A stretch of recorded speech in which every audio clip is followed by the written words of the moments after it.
Hello दोस्तों, नमस्कार। स्वागत है एपीटी इंस्टीट्यूट की इस ओ लेवल की सीरीज में, जहां पर हम लोगों का ट्यूटोरियल है जावा स्क्रिप्ट्स के डेटा टाइप से रिलेटेड। आज के इस ट्यूटोरियल में डेटा टाइप को पढ़ेंगे। डेटा टाइप कितने प्रकार के होते हैं और उन्हें कैसे यूज किया जाता है। बढ़ते हैं इस क्लास में आगे और स्टार्ट करते हैं आज का topic. Let's begin this class.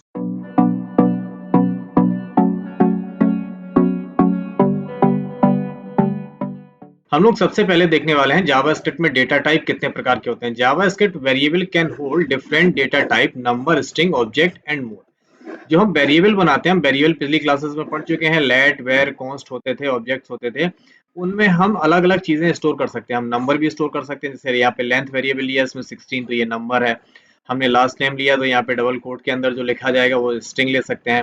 इस तरीके से हमने एक लेट में एक्स लिया, ये ऑब्जेक्ट है। ऑब्जेक्ट क्या करता है कि एक ही वेरिएबल में अलग अलग चीजें स्टोर कर सकता है, इसे हम ऑब्जेक्ट बोलते हैं। यहाँ पे एक ही वेरिएबल का नाम है, लेकिन हम उसके अंदर कर्ली ब्रैकेट लगा के फर्स्ट नेम अलग, लास्ट नेम, ऐसे मल्टीपल चीजें ऐसी एक ही चीज में स्टोर कर सकते हैं, उसे हम ऑब्जेक्ट बोलते हैं। ये अलग अलग प्रकार के डेटा टाइप होते हैं जिन्हें हम यूज करने वाले हैं। अब इनका कॉन्सेप्ट होता कैसा है, कैसे काम करते हैं। वेरिएबल में काम करने में सक्षम होने के लिए डेटा टाइप के बारे में कुछ जानना महत्वपूर्ण है। डेटा टाइप के बिना कंप्यूटर ऐसे सुरक्षित रूप से हल नहीं कर सकता है। अब जैसे मैंने यहाँ पे लिखा है लेट एक्स, एक लेट टाइप का हमने एक्स वेरिएबल बनाया है, इसमें 16 प्लस वॉल्वो लिखा है, तो आंसर क्या आएगा? 16 वॉल्वो। वॉल्वो के साथ 16 को ऐड कर देगा।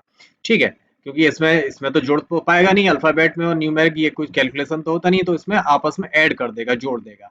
अगर इसी को मैं इस तरीके से लिखूंगा तब भी आंसर हमारा सेम आने वाला। अगर हम 16 को भी ऐसे डबल कोट्स में लिख देंगे वॉल्वो को, तब भी आंसर हमारा इसी तरीके से सेम आने वाला है। अब अगर मैं इसको इस तरीके से लिखता हूँ 16 प्लस 4 प्लस वॉल्वो, तो क्या करेगा? 16 प्लस 4 को ऐड करके 20 कर देगा, वॉल्वो को इसी तरीके से उठा देगा। लेकिन अगर मैं उल्टा करता हूँ कि वॉल्वो प्लस 16 4 करता हूँ, तो आंसर देखिए क्या आया। क्योंकि अगर स्ट्रिंग के बाद आप नंबर लेते हैं तो इसको भी स्ट्रिंग की तरह ट्रीट करेगा।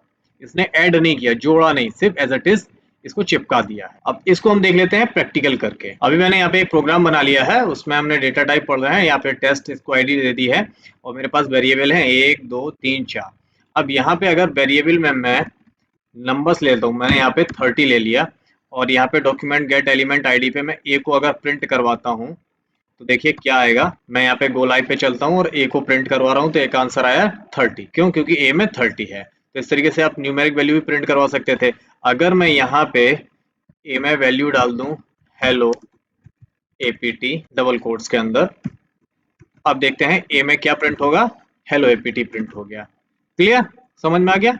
तो इस तरीके से ये प्रिंट कर सकता है, चाहे आप न्यूमेरिक वैल्यू करो या अल्फाबेट वैल्यू करो, प्रिंट करो। इसके बाद हम लोगों ने देखा था कि अगर हम ऑब्जेक्ट लगाते हैं, जैसे सी है, तो देखिए मैं अगर यहाँ पे सी प्रिंट करवाता हूँ, तो अभी कुछ भी प्रिंट नहीं होगा। मैंने यहाँ पे सी लिखा और सी में एक ऑब्जेक्ट है, ऑब्जेक्ट में मैंने नाम, एज और ये सब लिया हुआ है। एज लिया है मैंने, नाम लिया है, एज लिया और एड्रेस लिया। सी को प्रिंट करवा रहा हूँ, तो यहाँ पे ऑब्जेक्ट आ रहा है। ऑब्जेक्ट की वैल्यू प्रिंट नहीं हुई, क्योंकि जब भी आप ऑब्जेक्ट प्रिंट करवाते हो तो ऑब्जेक्ट के अंदर के आपको पैरामीटर्स भी लिखने होते हैं। तो मैंने ऑब्जेक्ट डॉट नेम लिखा, देखिए ऑटोमेटिकली आ गया नेम।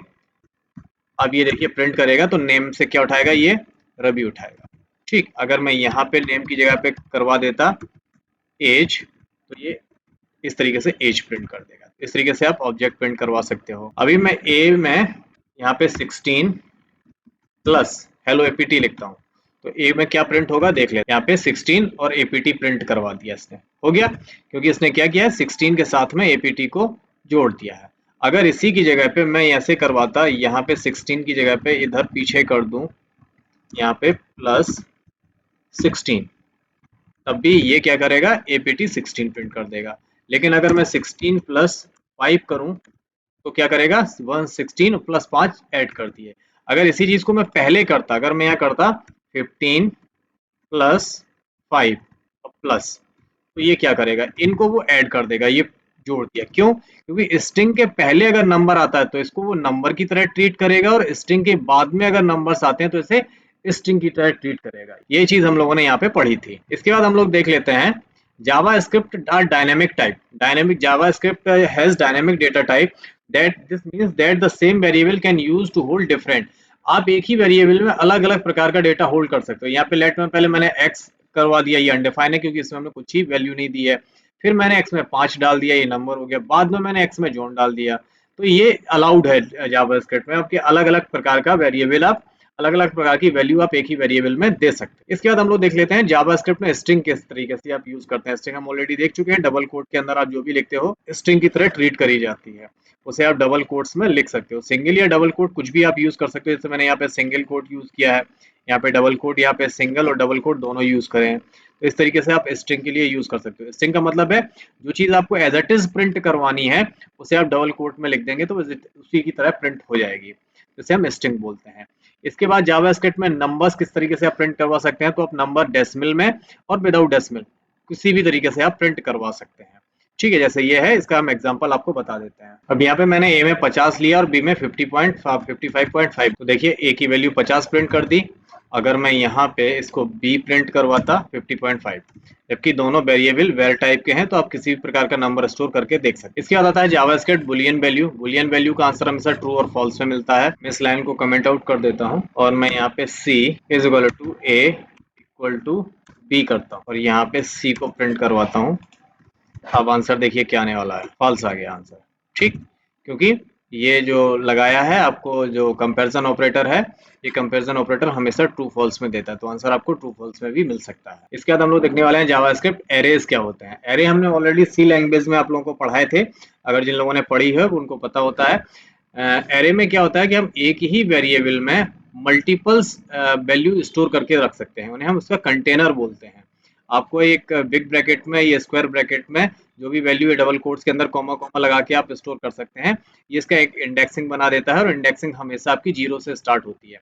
जैसे मैंने यहाँ पे ये साब स्टोर किया है तो इसकी इंडेक्सिंग 0 होगी, वॉल्वो की 1 होगी, BMW की 2 होगी। इस तरीके से आप स्टोर करवा सकते हो। इसी तरीके से इनपुट और आउटपुट भी इसी तरीके से लेते हैं।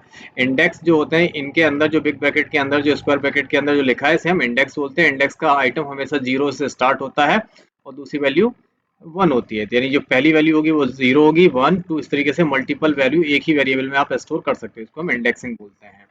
अब इसको कैसे यूज करते हैं देख लेते हैं। मैंने यहाँ पे वेरिएबल लिया है डी। डी में मारुति स्टोर करी है, किया स्टोर करी है, महिंद्रा स्टोर करी है। और यहाँ पे मैं डी को अगर प्रिंट करता हूँ तो देखते हैं आउटपुट क्या आने वाला है। मारुति, किया, महिंद्रा तीनों का आउटपुट आ गया। क्यों? क्योंकि ये तीनों चीजें उठा रहा है। लेकिन अगर मुझे मारुति अकेली चाहिए तो नहीं आएगा, उसके लिए हम लिखेंगे यहाँ पे डी। तो अगर मुझे मारुति प्रिंट करवाना है तो मैंने डी स्क्वायर ब्रैकेट और 0, तो उसने क्या किया, 0 पे क्या आएगा, मारुति आएगी।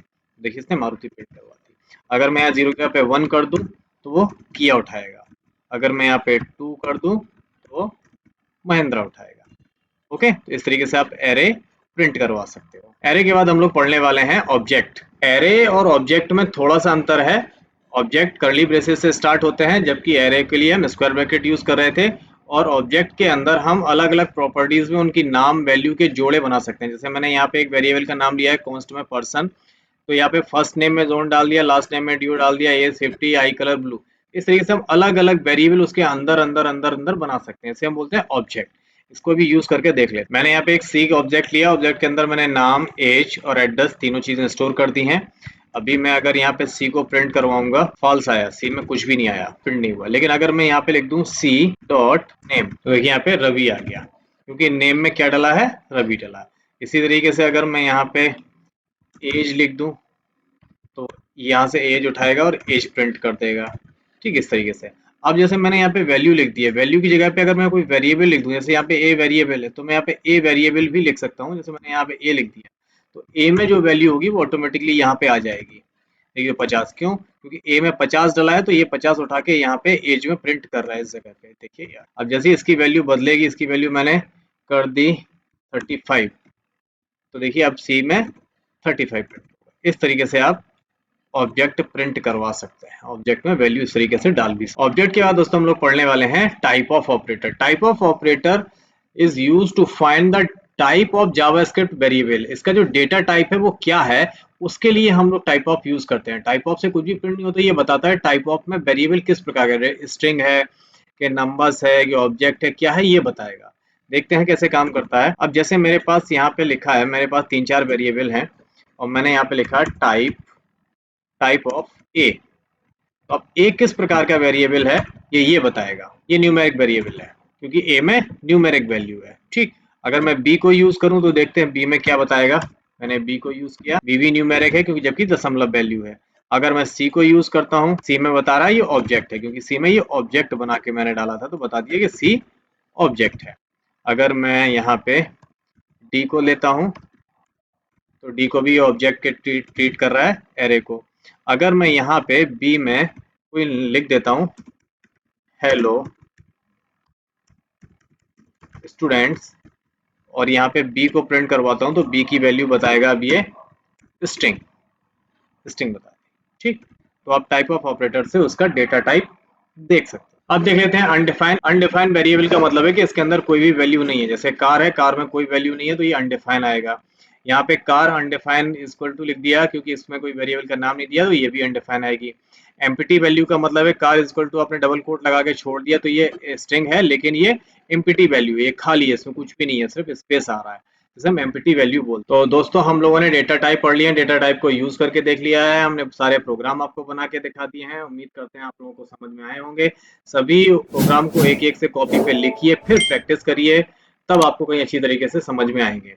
मिलते हैं अपने अगले ट्यूटोरियल में कुछ नए टॉपिक के साथ, तब तक अपना ख्याल रखिए। टेक केयर, गुड बाय, जय हिंद।